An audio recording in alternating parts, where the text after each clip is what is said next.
Assalamualaikum warahmatullahi wabarakatuh.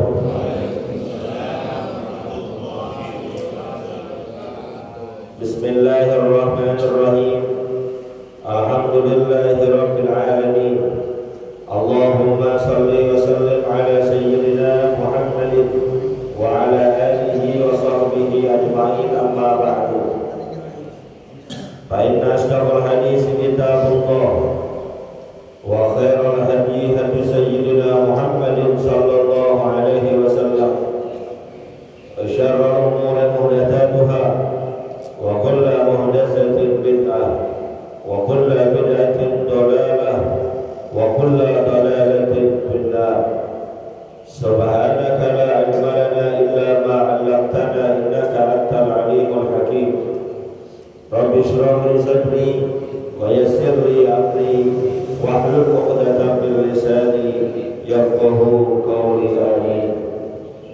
Yang sama-sama kita hormati dan muliakan guru kita Ustaz Dr. Andes Haji Asman bin Haji Abdul Rahim,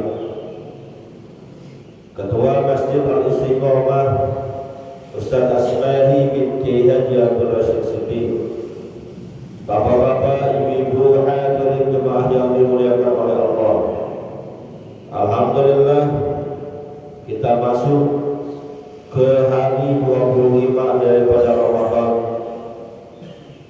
Berarti hari ini adalah hari terakhir pengajian Ramadan kita.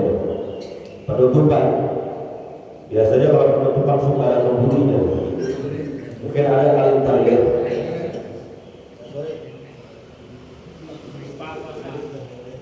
Harapan saya setelah kita tutup pengajian, tetap kita isi dengan ibadah, sholat subuh, zikir ataupun bacaan-bacaan Quran lainnya. Hadirin yang dimuliakan oleh Allah, hari ini kita tidak melanjutkan pembacaan kitab An-Nasaihud Diniyah wal Wasaya Imaniyah karena sempat beberapa waktu yang lalu ada yang bertanya kepada saya, Pak Ustaz, sebetulnya lebarannya hari apa sih? Karena sudah ada beberapa selebaran informasi yang menjelaskan bahwa mereka berhari raya 1 Syawal di hari Jumat 21 April. Emang benar bahwa lebarannya hari Jumat? Maka untuk itu akan sedikit coba saya ungkapkan mengenai hari raya. Bismillahirrahmanirrahim. Saya satur dari beberapa kitab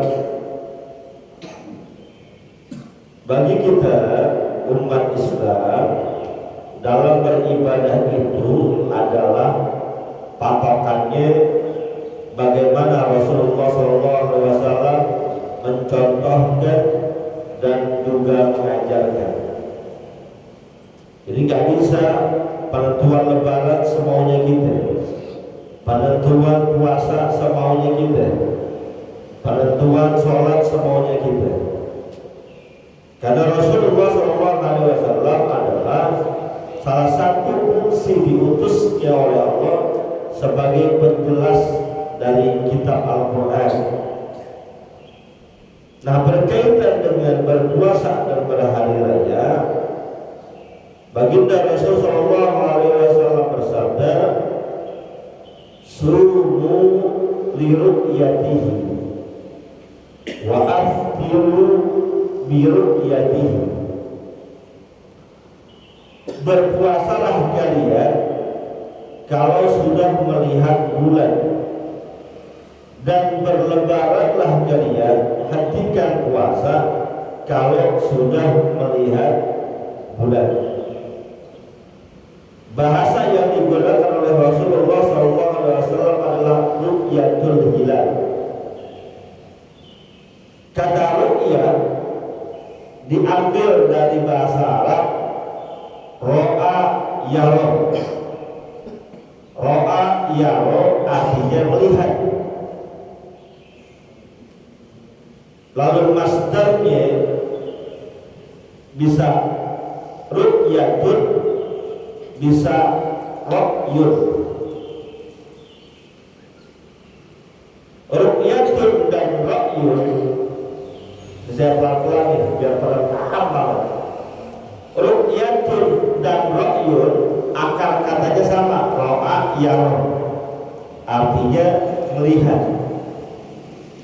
Cuma bedanya kalau Rasulullah menggunakan kata ru'yatun atau bahasa Arab menggunakan kata ru'yatun, berarti melihat dengan mata secara zahir, ru'yatun.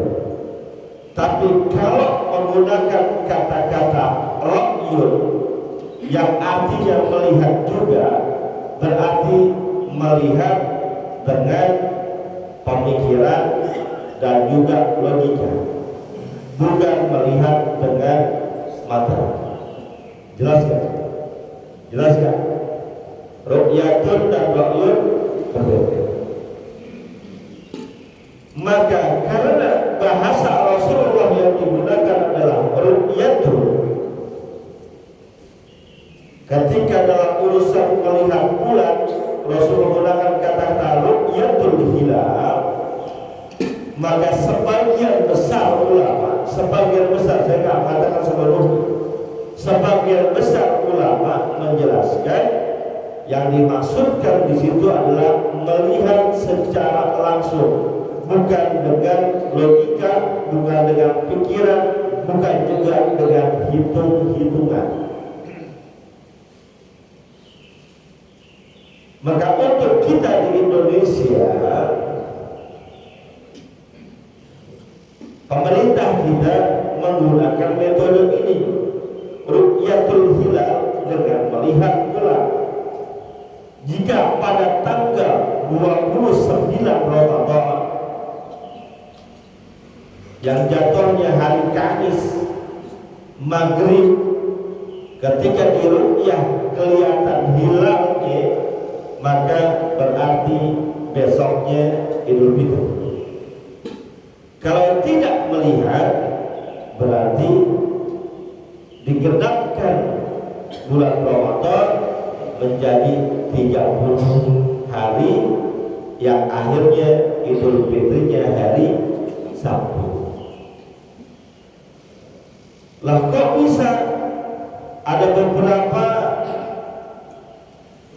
ormas masyarakat, organisasi, lembaga keagamaan yang sudah mengumumkan jauh-jauh hari bahwa Ramadan atau lebarannya itu tanggal 21. Iya, karena mereka menggunakan pemahamannya bukan ru'yatul hilal tapi ra'yul hilal, melihat dengan hitung-hitungan, melihat dengan logika dan pikiran. Walaupun kalau mau dilihat dari segi tepatnya, lebih tepat dengan langsung melihat. Maka dengan metode menggunakan ra'yu, dihitung-hitung, kita kan sering dengar istilah hilal sudah sekian derajat, begitu ya, sekian 2 derajat, 3 derajat dan lain sebagainya. Maksudnya apa sih Pak Ustaz? Maksudnya saat terbenam matahari, posisi bulan itu sudah di atas dari matahari. Nah, tinggi berapanya itu yang dilihat. Wabah nih, ilustrasinya begini. Ini bumi, ini matahari, ini bulan. Peredaran bulan lebih lambat daripada peredaran matahari. Jadi ketika matahari terbenam, ini bulan naik, jika posisinya sejajar, maka saat itu tingginya 0 derajat, sejajar. Tapi ketika bulan lebih tinggi sedikit daripada matahari, nah itu yang disebut tingginya 1 derajat, tingginya 2 derajat, tingginya 3 derajat. Jelas kan? Bumi tempat kita tinggal, ini matahari, ya, matahari terbenam, bulannya di ketinggian berapa? Itu yang dilihat. Nah, dalam teori melihat bulan, kalau tingginya belum sampai 3 derajat saat ini, secara teori melihat langsung gak bakal kelihatan. Walaupun dihitung-hitung sudah ada hilalnya, sudah ada jatuh tanggal awal bulan, tapi kalau tidak terlihat oleh ru'yah, maka itu belum dikatakan ada hilal. Sementara yang menggunakan ra'yu pakai hitung-hitungan, pokoknya kalau udah di atas 0 derajat, 0,1 sekalipun berarti sudah ada hilal, berarti udah ganti bulan baru. Maka teman-teman yang memakai hitung-hitungan sudah bisa memprediksi itu Lebaran tanggal sekian, puasa tanggal sekian. Jelas nggak sampai sini? Jelas nggak? Jelas ya? Paham nih? Kalau udah urusan melihat bulan, jika posisi bulannya ketika terbenam matahari sudah di atas, bahasanya di atas ufuk, itu tingginya berapa derajat, itu yang bisa dilihat. Dan secara teori kalau di bawah 3 derajat tidak bakal kelihatan. Permasalahan selanjutnya berarti Pak Ustaz, kalau yang sudah dihitung-hitung ternyata sudah ada hilal walaupun baru 2 derajat, yang makhluknya tidak kelihatan, berarti kita yang melanjutkan puasanya di hari raya dong. Kan udah bulan baru, secara itu sudah ada bulan. Enggak. Kenapa saya bilang enggak? Karena hadis Nabi yang ngajarin, sumu li ru'yatihi wa aftiru li ru'yatihi. Puasalah kalian dengan meru'yat hilal, berlebaran dengan meru'yat hilal, fa'in gomma fa'akmilul iddata thalathina yawma. Apabila dalam proses melihat itu terjadi awan mendung bulannya nggak kelihatan, maka genapkanlah bilangan bulan menjadi 30 hari. Rasul tidak mengatakan apabila tidak ada hilal, tapi kata Rasul apabila bulannya nggak kelihatan, secara kasat mata nggak kelihatan karena mendung. Padahal mungkin tinggi bulannya udah 3 derajat, logikanya sudah bisa dilihat. Udah 3 derajat, udah tinggi, tapi saat dilihat mendung, berarti nggak kelihatan hilal. Apa kata Rasulullah? Sempurnakan bilangan bulan kalian menjadi 30 hari. Rasul yang ngajarin. Udah puasanya lagi dibandingkan sehari yang 29 aja kita kuat, masa sehari nggak kuat? Nggak dosa, ya enggak, karena ketika dilihat bulannya nggak ada, nggak kelihatan.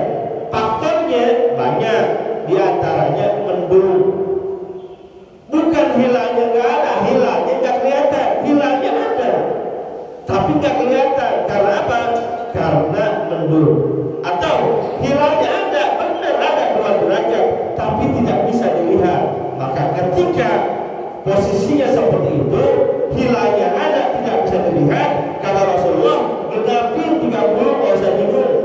Walaupun seandainya pas di hari puasa ternyata bulannya udah tinggi banget, wah benar nih kemarin seharusnya lebarannya hari Jumat, ya nggak begitu. Itu simpel hukum Islam sebetulnya, cuma kadang kita yang bikin ribet. Jelas nih ya. Nah, untuk urusan ru'yat maru'yat, wewenangnya bukan ada di kita, ilmunya kagak nyampe, berat belajarnya, puyeng. Ayo coba Rasman, puyeng. Saya nggak nyampe seperempat aja belajar berhenti, puyeng banget hitung-hitungannya. Nah, serahkan kepada ahlinya. Ada tim ruqyat hilal dari Kementerian Agama berkolaborasi dengan BRIN, berkolaborasi dengan ilmu pengetahuan modern. Serahkan kepada mereka. Tim-tim yang telah ditunjuk oleh pemerintah, yang kemudian keputusan hari raya ataupun puasanya ada di tangan pemerintah. Ini biar jelas nih, kalau kita bicara begitu, nggak boleh perorangan ngumumin, nggak boleh. Kita ada pemerintah yang resmi, maka tunggu pengumuman resmi dari pemerintah, baik Idul Fitri maupun Idul Adha. Jadi wewenang mengumumkannya ada di pemerintah. Yang aman untuk kita, karena metode yang digunakan oleh pemerintah sudah sesuai, maka ikuti pemerintah. Kapan puasanya, kapan lebaran. Kalau diumumin Jumat, ya silakan. Pemerintah mengumumkan Jumat, berarti sama tuh keputusan pemerintah, keputusan lembaga tertentu sama hari Jumat. Seandainya tanggal 21 April pas hari Kartini, ya lebarannya pada pakai baju daerah aja ntar. Kalau saat itu umumin begitu. Kalau kata pemerintah Sabtu, ya Sabtu ikutin, itu lebih aman. Gak usah neko-neko jadi orang. Terus kalau ada yang mau lebaran Jumat ikutin ormas tertentu, silahkan sesuai dengan keyakinan masing-masing. Jangan ribut, jangan saling ngatain. Karena yang lebaran hari Jumat apaan? Lu puasa lebaran masih puasa haram. Kata yang lebaran hari Sabtu, orang belum jatuhnya, lu udah lebaran duluan gak kuat puasa. Salah juga, udah biarin. Santai aja. Intinya sama-sama satu Syawal kok, cuma harinya aja berbeda. yang Jumat 1 Syawal, yang Sabtu 1 Syawal, cuma harinya aja beda. Santai kita juga ada beda begini, santai aja udah. Masa ngikut yang mana? Ya saya ngikut yang pemerintah. Kalau pemerintah Sabtu. Terus kalau hari Jumat ada yang mengundang khutbah Idul Fitri, ya saya ambil 2 kali dapat Jumat khotib, Sabtu khotib, lumayan. Begitu aja udah. Beres nggak? Beres sudah. Cuma kalau saya hidup santai aja, ya. Jelas ya. Jadi kita yang benar, yang bagus ikuti pemerintah saja. Gak usah yang aneh-aneh. Nah, kalau sudah tetap keputusan pemerintah jatuhnya malam apa takbiran, maka isi dengan kebaikan-kebaikan. Perbanyak takbir, perbanyak sholat, perbanyak doa, hidupkan masjid, hidupkan musola. Karena dalam sebuah riwayat hadis dikatakan, khamsu layalin la turaddu fihi du'a. Ada 5 malam yang doa kita tidak ditolak oleh Allah Subhanahu wa taala. Di antaranya 2 malam hari raya, malam takbiran. Maka ayo malam takbiran, jangan di rumah aja nonton TV, ke masjid. Saya jujur beberapa tahun terakhir agak prihatin, Pak. Malam takbiran lebih ramai di jalanan. Ya mending kalau takbiran nongkrong doang. Kalau dia takbiran di jalanan syiar itu bagus. Nongkrong doang, masjidnya sepi, musolahnya sepi. Yang takbir anak-anak, bocah-bocah alus, bukan nggak boleh, boleh, bagus saya senang. Tapi yang tua pada kemana? Ayo ngapain nih? Saya ajakin masjid kita mau takbiran malam Jumat ke, mau takbiran malam Sabtu ke, ramehin. Bahkan kalau cerita orang-orang tua kita dulu,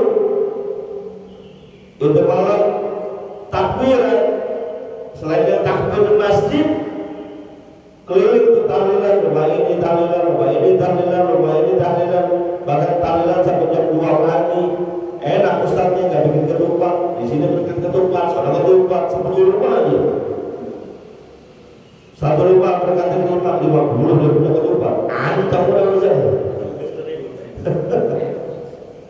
Sayurnya macam-macam, ada sayur kodok, ada yang laksa, ada yang sempur, ada yang opor, anteng udah. Tapi bukan itu maksud saya. Hidupkan, itu kan semangat menghidupkan malam takbiran. Sekarang udah jarang Pak Ustaz. Iya dah, karena udah sibuk dengan urusan masing-masing. Ayo ramein masjid, tahlil masjid bareng-bareng. Kirim ke bareng 5 ketupat, 4 ketupat ke masjid, tahlil bareng-bareng di sini. Alhamdulillah masjid kita tuh selalu begitu.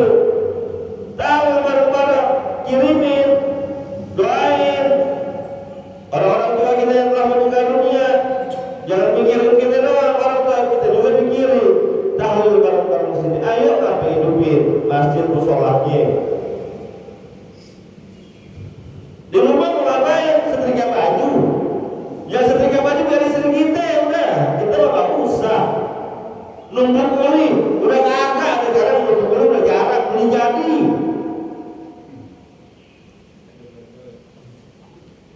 Jangan di pinggir jalan, cuman kongko-kongko main petasan, jangan. Manfaatin untuk takbiran. Ya, hidupin, banyakin sholat di dalamnya, banyakin doa. Nah, besoknya saat berhari raya ada beberapa sunnah yang perlu kita jalani. Yang pertama, sebelum berangkat ke masjid, sunnah mandi dulu. Yang bagus mandinya seperti mandi janabah. Mandi. Ya memang kita sih kayaknya ya disuruh nggak disuruh tetap mandi. Sama kita doyan mandi soalnya mandi lah. Niatnya, ya niatnya pakai bahasa Indonesia aja dah. Niat mandi sunnah Idul Fitri. Silahkan mandi.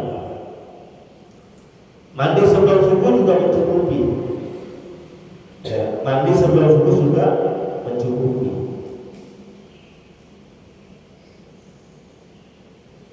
Lalu untuk pelaksanaan sholat Id,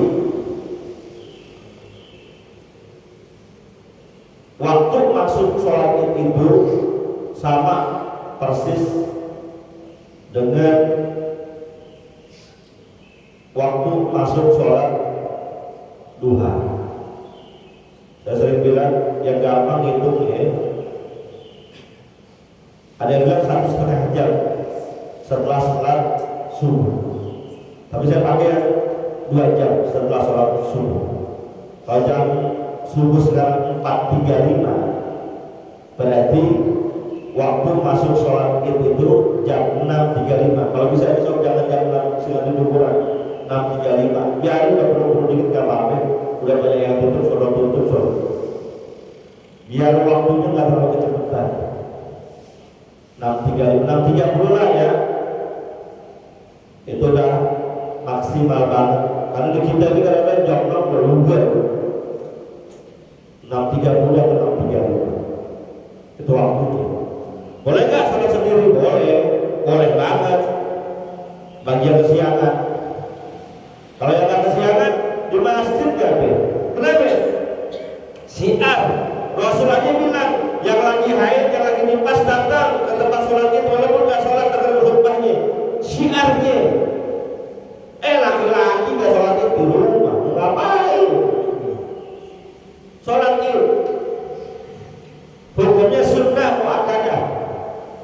Jumhur ulama mengatakan sunnah muakkadah. Walaupun ada yang mengatakan wajib, ada yang mengatakan sholat itu wajib aja. Tapi sepakat sebagian besar ulama, hampir 90% sunnah muakkadah. Sholat. Nah, begitu. Kalau bisa dengerin khutbahnya. Tuh khotib udah konsen dari malam begadang-begadang kira alhamdulillah bubar. Walaupun memang ada hadisnya. Ini hadis musasal di sholat Id. Rasulullah setelah sholat di mimbarnya, laqad asabtumul khaira kata Rasul. Kamu telah mendapatkan kebaikan. Paman arad al-yukim pal-yukim. Kalau ada yang pengen tetap di sini dengan khutbah, dengerin. Waman arad ayat sore pal sore. Kalau ada yang mau pulang pergi dah, kata Nabi. Sekarang Nabi mau khutbah, ya. Nabi mau khutbah. Kata Nabi yang mau dengerin khutbah dengerin. Yang mau pulang. Kira-kira adalah sahabat Nabi, dikit-dikit nama Nabi, dia pulang apa dia? Dia. Coba di sini jangan besok istiqomah. Saudara bilang, habis sholat, yang mau dengerin, yang mau pulang. Banyak yang dengerin mau pulang. Nah, itu paham. Orang yang kali umum aja orang bilang, tapi yang bagus dengerin. Artinya kata Nabi, dengan sholat aja kamu akan mendapatkan kebaikan. Tambah dengan khutbah, 2 kebaikan. Udah sholat Haji Salim jarang datang, sholat Jumat tidur, khutbah Idul Fitri ditinggal. Kapan dapat ilmu agamanya? Udah, ngapain pulang buru-buru? Atupan juga belum angkat. Dengerin paling lama khutbah berapa sih? 15 sampai 20 menit. Apalagi di sini 20 menit khutbah. Ada yang masakan petasan. Itu kode berarti berhenti khutbahnya 15 menit. Ya, yang khutbah besok dari jauh semuanya. Dari tempat tuh. Ini sayang ilmu beliau banyak. Dengerin walaupun 14 menit. Saya udah bilangin jangan lama-lama, 15 menit aja. Orang sini rasa-rasa gitu ya. mana sebenarnya suka dicolek kakinya gitu. Nah, dengerin. Saya ilmu. Gak apa-apa lewat dikit ya Pak. Ya. Lamanya terakhir. Kebuni udah disiapin soalnya. Mandi. Jadi kita sholatnya insya Allah jam 6.33. Sebelum berangkat sholat, sunnahnya makan. Karena Nabi Sallallahu Alaihi Wasallam la yahludu yawmal fitri hatta yat'ama wa yawmal adha la yakula hatta yarji'a. La yakulu hatta yarji'a. Adalah Nabi kita Muhammad Sallallahu Alaihi Wasallam gak keluar rumah untuk sholat id sebelum makan dulu. Sementara sholat Idul Adha dia gak makan dulu, makannya setelah pulang. Apanya? Kalau Nabi contohin korma 3 butir atau yang ganjil, makan korma yang ganjil. Nabi 3 butir, kita berapanya? 111 kayak kita makan. 5 potong boleh, ganjilnya juga nggak apa-apa. Yang mau makan 2 nggak apa-apa. Nabi contohinnya yang ganjil. Mau makan 1 aja nggak apa-apa. Ustaz saya nggak doyan korma, saya makan ketupat sepiring boleh nggak? Boleh. Tapi kan, ya tapi boleh makan ketupat sepiring, opor ayam, boleh. Emang sunahnya makan dulu. Minum memadai nggak? Kata sebagian ulama minum belum memadai makan. Jadi apanya kan? Kue nastar kayak setopok. Apa aja yang ada di rumah kita kita makan. Sebagai ikutan sunnah. Sunnah selanjutnya berhias, pakai pakaian yang bagus saat sholat id. Karena Nabi Sallallahu Alaihi Wasallam yalbasu yawmal idi burdatan hamra. Adalah baginda Rasul Sallallahu Alaihi Wasallam saat sholat id dia pakai pakaian yang bagus, warnanya merah, bukan merah warnanya. Nabi putih, bersih, cakep, kulitnya bening, pakai baju merah, cakep kan? Cakep. Kita hitam gesek, pakai merah. Enggak apa-apa, sesuaikan aja dengan badan kita. Pakai yang bagus. Nah ini konsepnya nih, kadang mohon maaf, udah untuk sholat, mau saya bagus-bagus, ntar pulang sholatnya baru pakai baju baru. Salah. Kalau mau dapat sunnahnya, pakai yang bagus sejak mulai sholat id. Makanya banyak yang beli mukena baru, banyak yang beli sarung baru. Kalau jamaah masjid Istiqomah sih yang benar jamaah, insya Allah nggak pakai beli sarung kali. Siapa tahu ada yang ngirimin dari masjid. Ada nggak kira-kira? Insya Allah udah.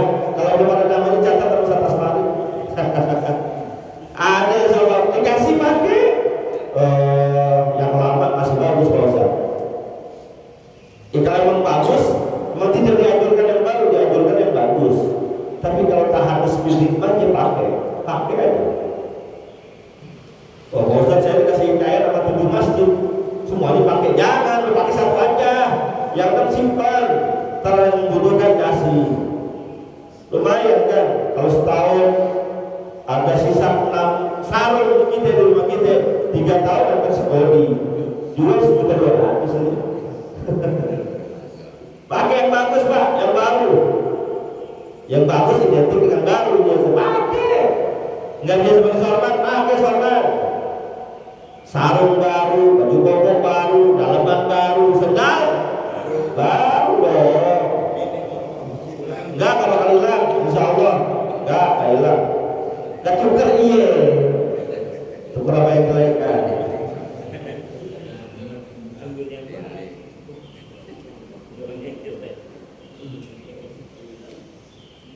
Selanjutnya sunnahnya ambil jalan yang berbeda saat berangkat dan saat pulang. Karena Nabi Sallallahu Alaihi Wasallam idza kana yauma idin khalaqa tariqa.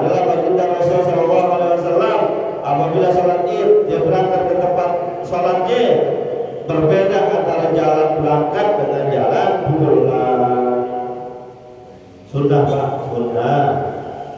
Ya kalau nggak jalanin nggak apa-apa. Misalnya Bang Ojek nih ya berangkat tuh dari sana tuh, ntar pulang lewat 45. Sudah kalau mau. Yang dari Bangka 5 sono Bangka 8 pulangnya. Dari Jawa karena sunnah untuk menambahkan syiarnya. Ini yang sholat di atas tangga kita ada 2, berangkat masuk dari tangga sini, pulang dari sini. Sudah tambahin saksi. Karena bumi-bumi yang kita injak ini memberikan saksi di hadapan Allah. Yauma idzin tuhadditsu akhbaraha. Pada hari itu nanti bumi-bumi itu akan menceritakan tentang dirinya. Saya dulu ketika di dunia sendiri lewati berbulan-bulan untuk pergi ke masjid, dilewati oleh bulan-bulan untuk hadir majelis taklim. Lewat sudah. Sudah sekali lagi sudah. Gak mau kayak gitu juga apa. Selanjutnya lagi saling mendoakan. Ada hadis riwayat Ibnu Umar bahwasanya para sahabat tadi kalau bertemu saat hari raya baik Idul Fitri ataupun Idul Adha, jika kita hanya Idul Fitri doang, saat hari raya Idul Fitri maupun Idul Adha, para sahabat tadi kalau bertemu mengucapkan taqabbalallahu minna wa minkum. Semoga Allah terima amal kita dan amal kalian. Sunnah hanya kayak gitu. Namun kata ulama ini bukan ucapan paten. Nggak harus pakai itu tuh. Karena ada pendapat yang mengatakan, oh harus itu. Kalau ngucapin yang lain bid'ah. Tadi juga bid'ah doang. Jadi kalau dia nggak ada tuh selamat Idul Fitri nggak ada.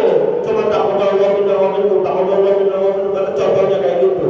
Padahal kata ulama memahami hadisnya nggak kayak gitu. Ada ungkapan-ungkapan yang lain karena sifatnya teatrikal, sifatnya itu tahniah, bergembira dengan raya-raya. Apa aja boleh selama menunjukkan kegembiraan. Minal aidin wal faizin boleh, qul amin wa antum bi khairin boleh. Yang singkat empat lebarannya udah begitu aja enggak apa-apa. Tahniah namanya. Enggak mau capek itu enggak apa-apa. Apalagi taqabbalallahu minna wa minkum. Taqabbal yang kali itu bagus, silakan ucapin apapun. Ya. Selanjutnya senangin orang pada hari itu terutama anak-anak. Karena contohnya Nabi kita Muhammad SAW walaupun yang mengatakan riwayat hadis ini lemah, tapi sebagai tambahan amal kita, Nabi ketika pulang sholat id ketemu anak kecil yang lagi nangis, ternyata itu anak yatim, merasa anak yatim itu gak bisa berhari raya, oleh Nabi dihibur, dikasih makan, dikasih pakaian dan lain sebagainya.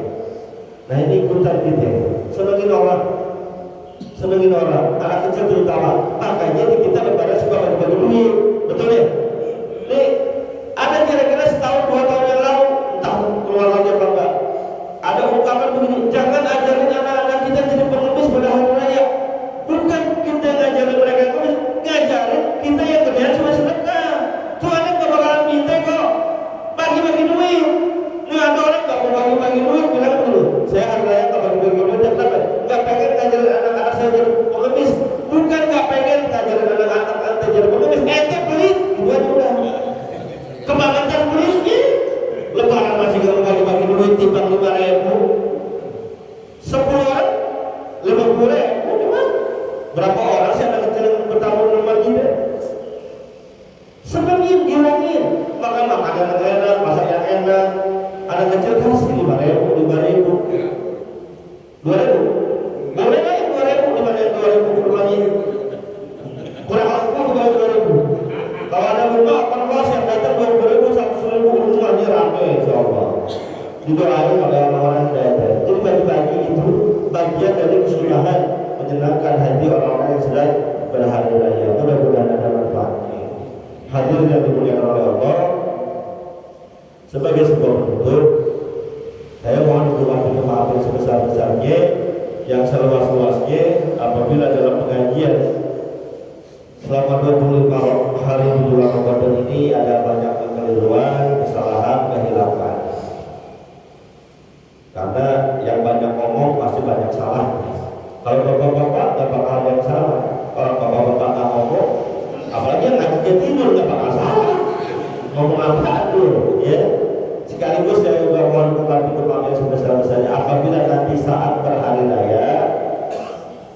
nggak sempat ketemu karena kita punya kesibukan masing-masing. Dan satu lagi nih, boleh nggak sampai hari raya mohon maaf lahir batin, boleh nggak? Iya boleh banget. Ada yang ngomong minta maaf kalau cuma lebaran doang, hari apa aja bisa. Lu hari lain aja kagak minta maaf, apalagi lebaran. Itu aja. Jadi saling memaafkan. Yang punya salah sama saudara saling maafin, ikhlasin, redoin. Mau ngapain nyimpen marah orang lama-lama, mau ngapain? Dendam sama orang lama-lama, sama teman lama-lama, sama saudara lama-lama, mau ngapain? Namanya syahna. Dendam, orang dendam gak bakal masuk surga. Udah ikhlasin aja, ikhlasin. Ya, yang punya salah kita maafin aja dah. Udah banget, gak usah salahnya gede, maafin aja. Kalau salah maafin, tapi kalau utang bayarin. Jangan utang lebaran, utang gak apa lunas enggak. Utang tetap utang, tapi lu punya salah, maafin. Nih, ikhlasin hati kita. Kan sudah saya ceritain tuh, kalau kita ikhlasin orang punya salah hati kita, balasannya surga Allah Subhanahu wa Ta'ala. Saya mohon maaf